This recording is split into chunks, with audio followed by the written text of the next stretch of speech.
Assalamualaikum warahmatullahi wabarakatuh. Hamdan wa salaman amma ba'du. Yang saya banggakan rekan-rekan semua, mahasiswa, mahasiswi Universitas Nahdlatul Ulama Purwokerto, khususnya yang mengikuti Makul PAI. Untuk hari ini, materi yang akan kita bahas adalah dimensi universal dan lokal Islam. Dalam pembelajaran ini, rekan-rekan semua diharapkan satu, mahasiswa setelah mempelajari materi ini dapat mengubah cara pandang bagaimana menyikapi perbedaan. Yang kedua, mahasiswa memahami apa itu dimensi universal dan dimensi lokal Islam. Kemudian, mahasiswa juga diharapkan memiliki sikap yang toleransi, saling menghargai, dan saling menghormati perbedaan. Yang keempat, mahasiswa mampu memahami apa itu Islam rahmatan lil alamin. Baik, rekan-rekan yang saya banggakan, munculnya istilah Islam universal adalah dikarenakan beberapa hal. Yang pertama, bahwa Islam bukan hanya agama milik bangsa tertentu, bukan juga milik suku tertentu. Islam adalah milik semua bangsa. Islam juga milik semua suku.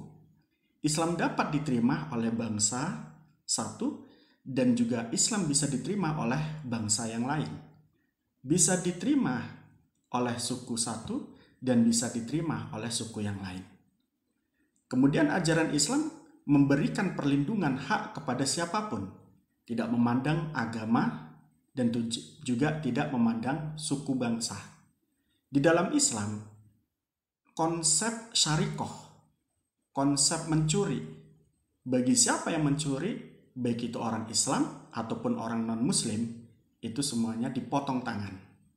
Bagi mereka, siapa saja yang membunuh,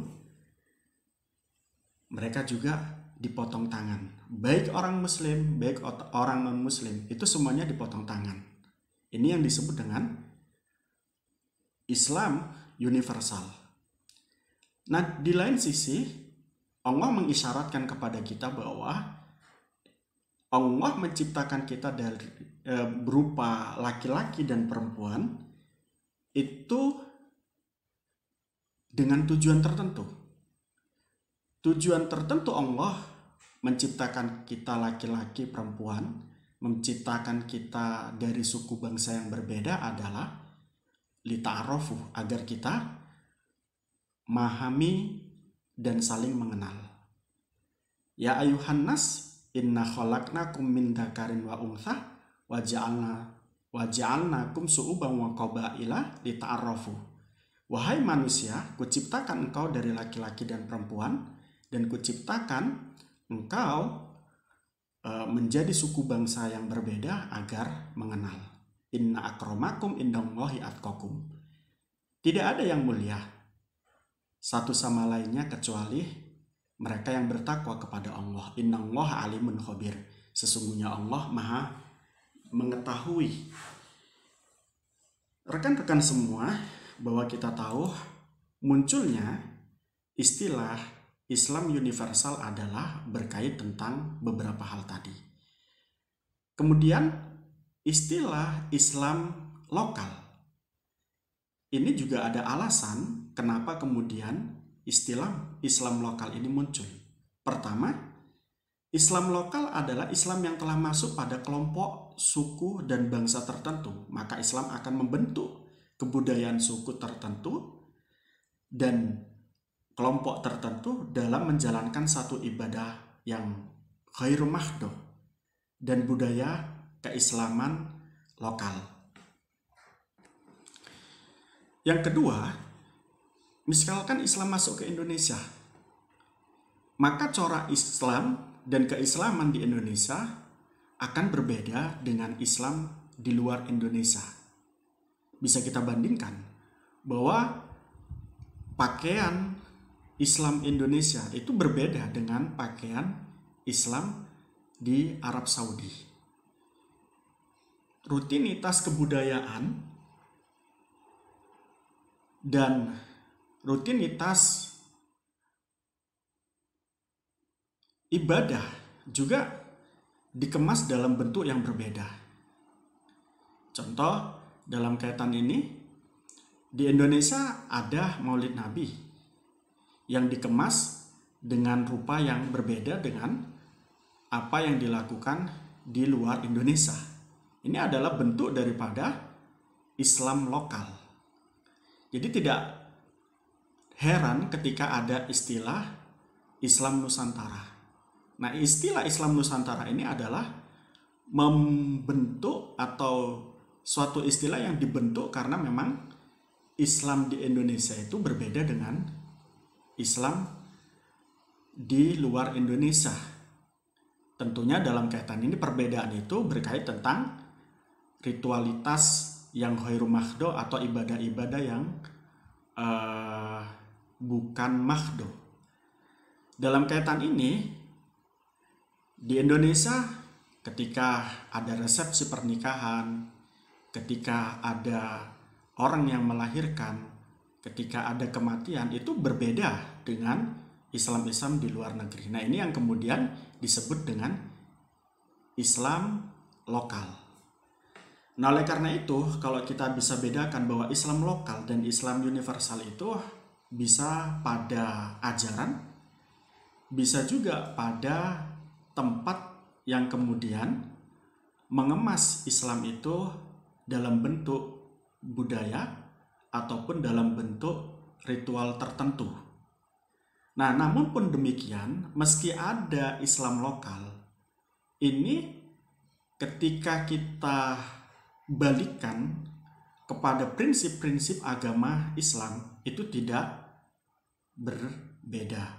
Artinya apa? Yang disebut dengan Islam lokal, yang masuk ke dalam nilai-nilai kelokalan itu adalah ibadah-ibadah yang ghairu mahdo atau muamalah-muamalah. Sementara yang prinsip, ajaran-ajaran prinsip di dalam ajaran Islam tidak akan berubah. Seperti sholat. Sholat tidak mungkin Islam di Indonesia dengan Islam di Arab itu berbeda. Pasti sama. Kesamaannya tentunya dalam kaitan rukun, syarat, dan tata caranya ya itu tidak akan berbeda. Tetapi mungkin baju, kemudian tempat masjid kita dengan masjid di Arab Saudi berbeda pastinya. Itu yang kemudian harus dipahami. Jadi adanya Islam lokal, Islam Nusantara, Islam NU dan lain sebagainya itu tidak merubah prinsip-prinsip dalam Islam. Sehingga tidak diperkenankan khawatir terhadap dan menanggapi istilah-istilah tadi bahwa istilah yang semacam ini akan menggerus dan merusak agama Islam. Tidak perlu khawatir terhadap itu. Nah, dalam kaitan itu, disinilah istilah Islam universal dan lokal diidentikan kepada kesamaan ajaran dan pandangan kepada sesuatu kebaikan. Ya, ajaran agama Islam tentang perintah berbuat baik dan melarang berbuat buruk adalah ajaran Islam universal karena agama lain juga memerintahkan kebaikan. Tadi sempat saya katakan bahwa ajaran universal Islam itu tidak hanya pada hal-hal yang sifatnya budaya, tetapi juga hal-hal yang sifatnya adalah merupakan kehidupan bersama. Ini sama. Islam mengajarkan kebaikan, agama lain mengajarkan kebaikan. Dalam hal sama-sama mengajarkan kebaikan, ini yang disebut dengan kebenaran universal di dalam setiap agama. Agama lain melarang untuk mencuri, agama kita melarang untuk mencuri. Ini namanya ajaran atau kebenaran ajaran yang universal, sama-sama dimiliki oleh agama lain. Ajaran agama Islam tentang beriman kepada Allah dan Rasul-Nya adalah ajaran lokal yang berbeda dengan ajaran agama lain yang mungkin agama lain menuhankan selain Allah dan menganggap adanya trinitas di dalam keyakinannya, dalam bertuhan. Ini yang disebut ajaran lokal. Jadi sekali lagi, dalam satu sisi ajaran universal itu merupakan identik dengan budaya, tetapi di lain sisi ajaran universal itu adalah sesuatu yang kemudian berkait tentang muamalah.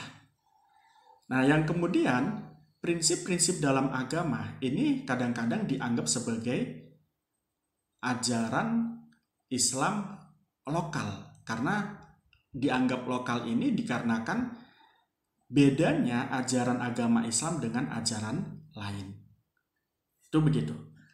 Selanjutnya, sikap yang kemudian yang harus dilakukan untuk mendatangkan kemaslahatan setelah memahami Islam universal dan lokal adalah hal yang lokal karena ia berbeda tidak perlu dipaksakan.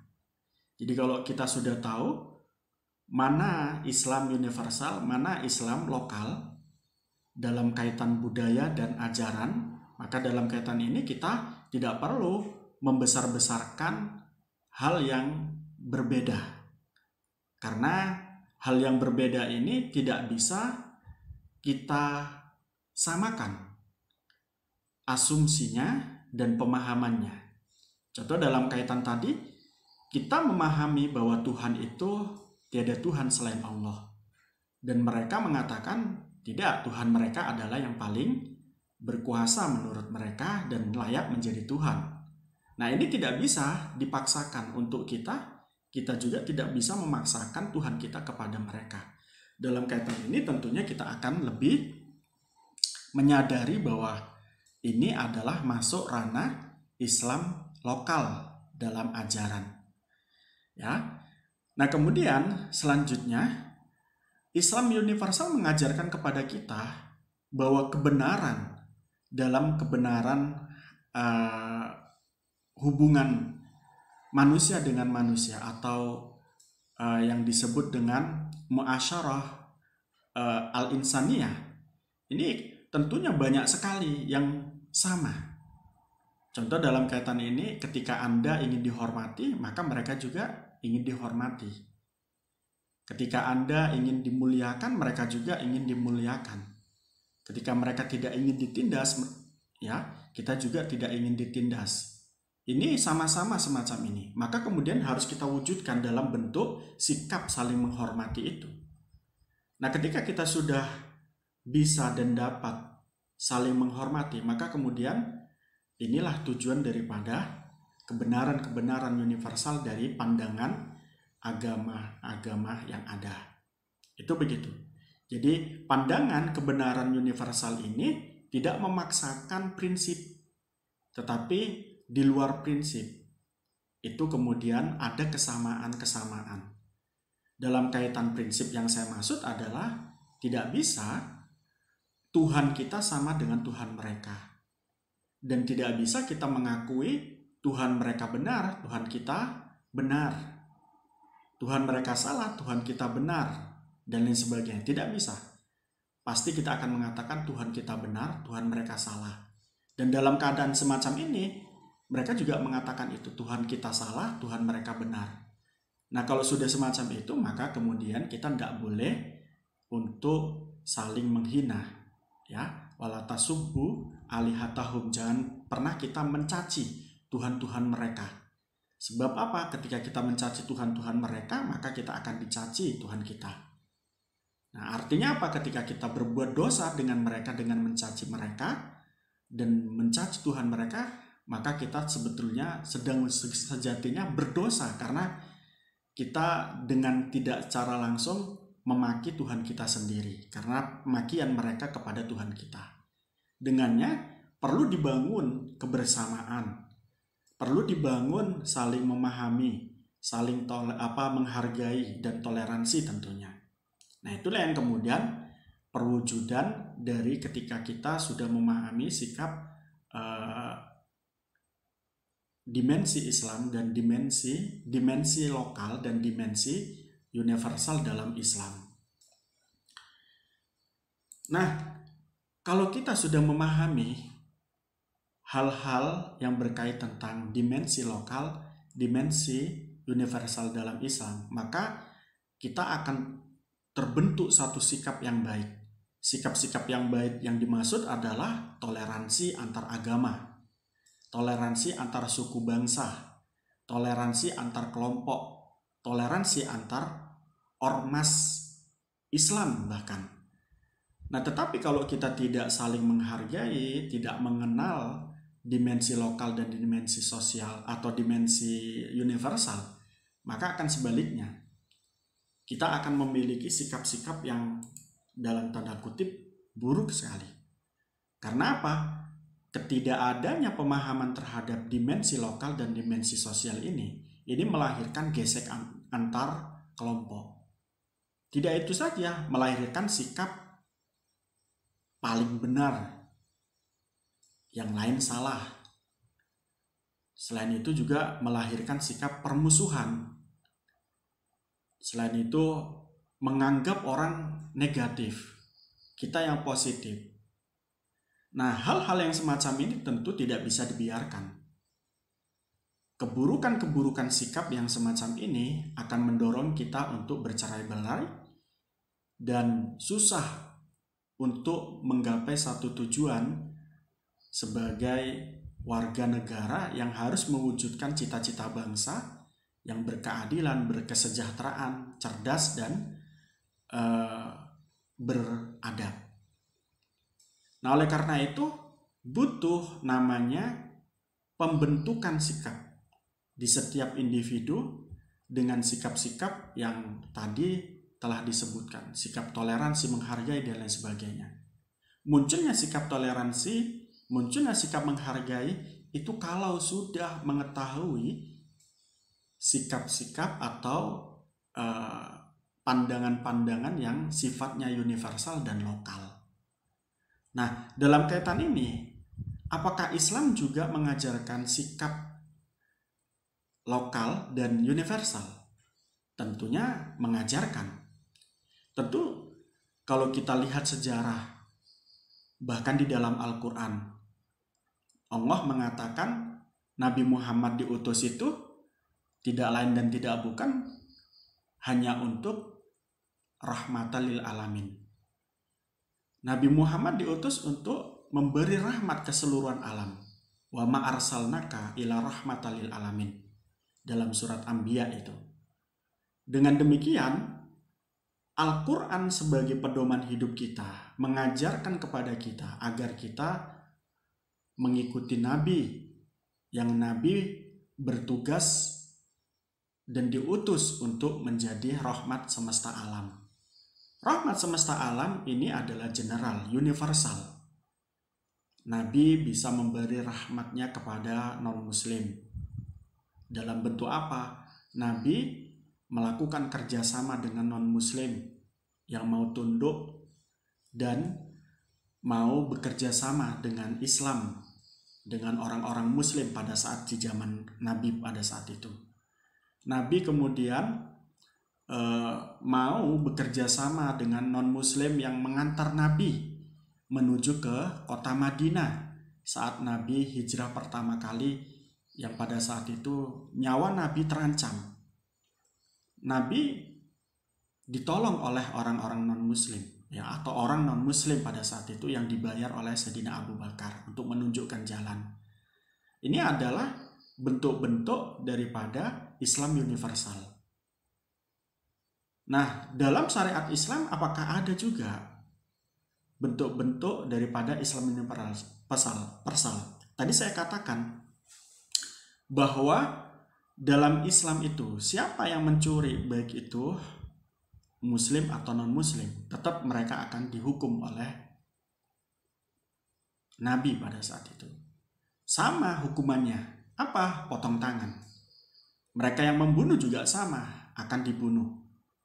Mereka yang mengganggu terhadap kehidupan orang lain juga akan kena sanksi. Ya. Ini yang kemudian adalah keuniversalan ajaran agama Islam yang kemudian harus diketahui. Kalau sudah mengetahui, tentu tidak mengatakan bahwa kebenaran adalah kebenaranku dan kamu adalah salah. Itu begitu. Nah, dengan demikian Dengan memahami apa yang dilakukan oleh Nabi ini dan apa yang diajarkan oleh Al-Quran, oleh Al-Hadis ataupun fikih terhadap kita dalam hal-hal yang semacam ini akan membentuk ya sikap yang toleransi, yang saling menghargai. Selanjutnya berkait tentang ayat Al-Quran yang tadi saya sebutkan dalam surat Al-Anbiya ayat 107, Allah mengatakan wa ma arsalnaka ila rahmatal lil alamin. Beberapa tafsir dari hadis ini mengatakan bahwa Nabi itu diutus untuk semesta alam, baik itu muslim ataupun non-muslim, baik itu manusia ataupun jin ataupun makhluk lain. Contoh statement atau argumentasi yang diungkapkan oleh Hamka. Beliau mengatakan bahwa Nabi Muhammad diutus itu bukan hanya untuk orang muslim saja, bukan hanya untuk kelompoknya saja, melainkan juga kelompok orang lain dan agama orang lain. Menurut Hamka, konsep Nabi diutus untuk mengajarkan konsep rahmatan lil alamin ini tidak bisa diterima oleh banyak orang, karena pada saat itu orang itu kalau sudah berkelompok maka mereka akan membanggakan kelompok mereka. Kalau mereka sudah punya kabilah, maka kabilah mereka yang dibanggakan, kabilah orang lain itu dihancurkan. Maka kemudian ini berbeda dengan ajaran agama Islam yang tadi disebutkan bahwa Nabi itu rahmatan lil alamin. Dengan kelompok siapa, dengan kabilah siapa, Nabi tetap menjadi orang yang memberi rahmat, memberi belas kasih kepada mereka. Hal ini kemudian diwujudkan dalam bentuk apa? Lihat ketika Nabi Muhammad itu dilempar oleh kafir Quraisy sampai kakinya berdarah. Ketika itu malaikat Jibril mengatakan, perlukah Nabi Muhammad kuhancurkan rumah-rumah mereka, kuhancurkan desa mereka?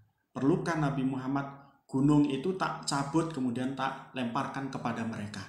Tapi kata Nabi Muhammad jangan. Bahkan Nabi Muhammad pada saat itu tidak sakit hati, justru mendoakan kebaikan. Apa doa Nabi Muhammad? Allahumma ighfir lahum fa innahum la ya'lamun. Ampuni mereka yang melempar aku ya Allah, karena mereka tidak tahu. Ini adalah bentuk rahmatan lil alaminnya Kanjeng Nabi Muhammad SAW. Yang pada saat itu menurut Hamka tidak ada agama, tidak ada kabilah, tidak ada suku bangsa yang memiliki konsep rahmatan lil alamin, menghargai orang lain, menghargai suku bangsa lain, menghargai agama lain. Tidak ada yang semacam itu kecuali agama Islam, kecuali Nabi Muhammad SAW. Ini tentu harus kita wujudkan sampai sekarang. Kelompok lain boleh menyakiti kita, tapi kita harus mewujudkan belas kasih kepada mereka. Katakan kepada mereka yang menyakiti kita, Allahumma ighfir lahum fa innahum la ya'lamun. Hal ini tentu susah dan sulit, tetapi kita harus meniru sedikit kebaikan, meski itu sedikit, dari Rasulullah SAW. Menurut Quraisy Shihab, lebih jelas beliau mengatakan bahwa rahmat bukan hanya dihadirkan kepada orang-orang muslim saja. Rahmat yang ada pada Rasulullah, baik itu sikap, perbuatan, itu menjadi keseluruhan alam, menjadi rahmat kepada seluruh alam, bukan hanya untuk orang muslim saja. Dan rahmatnya Nabi ini, kasih sayangnya Nabi, diutusnya Nabi juga, itu menjadi bagian anugerah yang diberikan oleh Allah kepada kita semua. Oleh karena itu, ini harus diwujudkan. Harus diwujudkan. Nah, selanjutnya dalam satu kitab yang dikutip oleh banyak orang di dalam artikel jurnalnya menafsirkan bahwa rahmatan lil alamin ini, wa ma arsalnaka illa rahmatan lil alamin ini sebuah kitab yang dikarang oleh satu ulama namanya Al-Qurtubi. Di dalam kitab beliau namanya Al-Jami'ul Ahkamil Quran, beliau mengatakan karena Muhammad Shallallahu Alaihi Wasallam rahmatan lil jami'in nas. Faman amana bihi wa sadaqah bihi sa'idah ya, atau Sa'id. Nabi Muhammad itu adalah rahmat bagi keseluruhan manusia.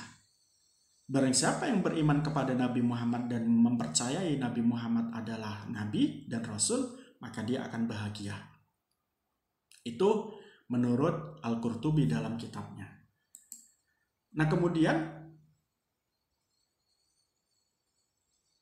kajian atau pemahaman Islam universal dan lokal ini harus kita integrasikan dalam pemahaman kita mengenai kebangsaan negara Republik Indonesia. Dengan demikian, kita harus memahami bahwa Indonesia adalah negara yang diperjuangkan secara bersama-sama. Di dalamnya ada pejuang dari kalangan lintas agama, bukan hanya Islam saja, tetapi agama lain. Bukan suku kita saja, suku Jawa saja, atau suku Batak saja, Betawi saja, atau Dayak saja, melainkan suku-suku yang lain ikut berjuang memperjuangkan agama atau memperjuangkan Indonesia dari jajahan.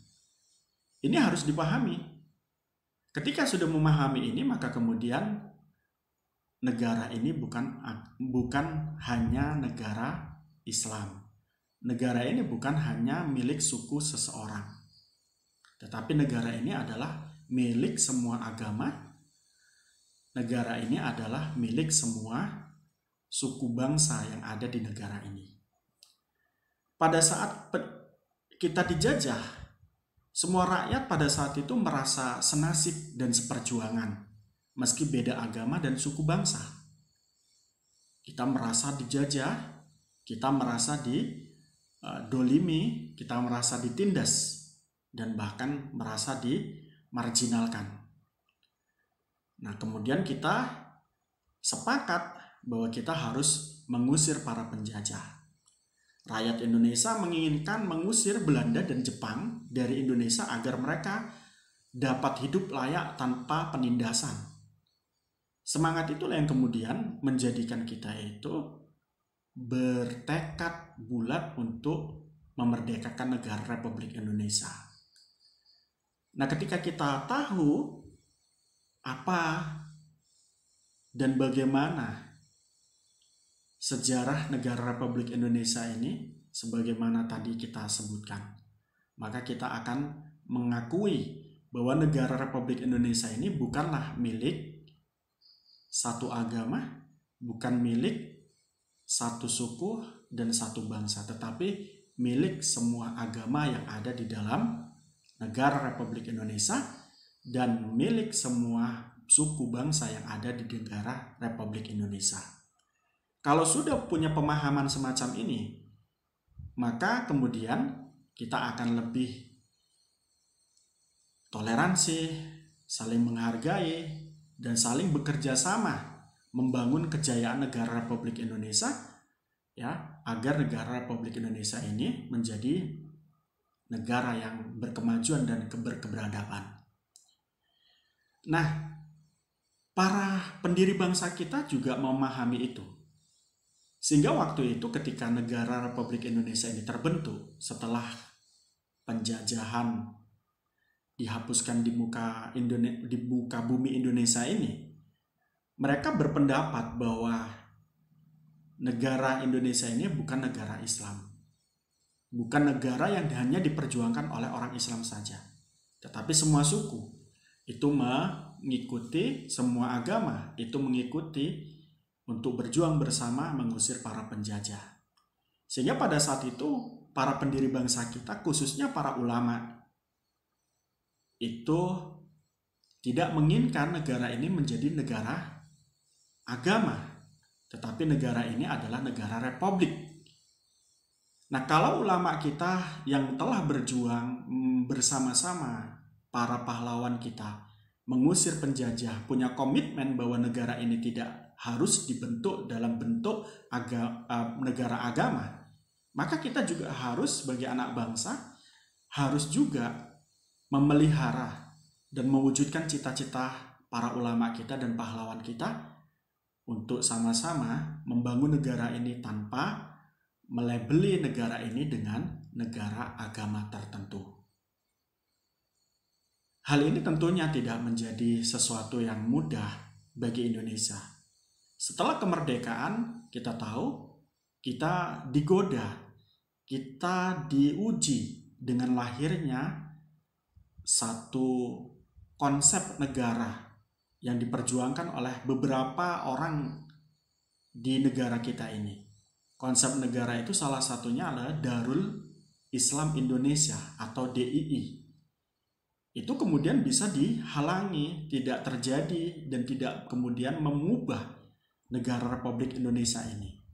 Lahir pula kemudian NII, Negara Islam Indonesia, tidak juga bisa mengubah negara Republik Indonesia ini. Dan kemudian negara Indonesia Soviet ini juga tidak bisa mengubah negara dan bentuk negara Republik Indonesia ini. Ini tandanya bahwa ketidakmampuan mereka mengubah negara Republik Indonesia ini dikarenakan adanya orang yang dulu ketika membentuk negara Republik Indonesia ini penuh dengan tirakat, penuh dengan riado, agar negara Republik Indonesia ini tidak lagi dijajah, tidak lagi berperang antar suku, antar kelompok, antar kekuasaan dan lain sebagainya.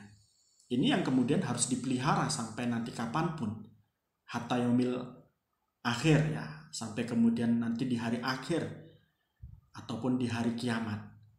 Ini harus kita pelihara. Dengannya tentu sikap-sikap yang baik yang harus kita lakukan adalah ya tentunya mewujudkan sikap toleransi, sikap saling menghargai antar sesama suku, antar sesama bangsa, antar sesama agama. Dengan demikian, siapapun yang menghancurkan negara Republik Indonesia ini tidak akan bisa. Karena kekuatan kita dari awal lahirnya negara Republik Indonesia adalah kesatuan dan persatuan. Kesatuan tidak hanya dalam bingkai keagamaan satu agama saja, tetapi ada beberapa agama yang bersatu menginginkan negara Republik Indonesia ini menjadi negara yang merdeka. Itu yang kemudian dari konsep Islam universal yang kita pelajari, konsep Islam lokal yang kita pelajari, ini hendaknya kita integrasikan kepada konsep pemahaman kita terhadap kenegaraan atau sistem kenegaraan negara Republik Indonesia yang saat ini kita jalankan. Mudah-mudahan dengan adanya pemahaman konsep Islam universal dan Islam lokal ini dapat membentuk sikap dan watak para mahasiswa Universitas Nahdlatul Ulama Purwokerto dalam menjalankan amanat para pendiri bangsa, para pejuang agama untuk saling hidup bersama dan membangun negara Indonesia yang berkeberadaban, berpendidikan, dan jaya. Demikian mungkin yang bisa saya sampaikan. Kurang lebihnya saya mohon maaf. Silakan jika ada rekan yang bertanya dan berdiskusi, silakan tulis saja nanti di kolom komentar di YouTube. Nanti kita akan bahas di pertemuan selanjutnya. Billahi taufiq wal hidayah. Assalamualaikum warahmatullahi wabarakatuh.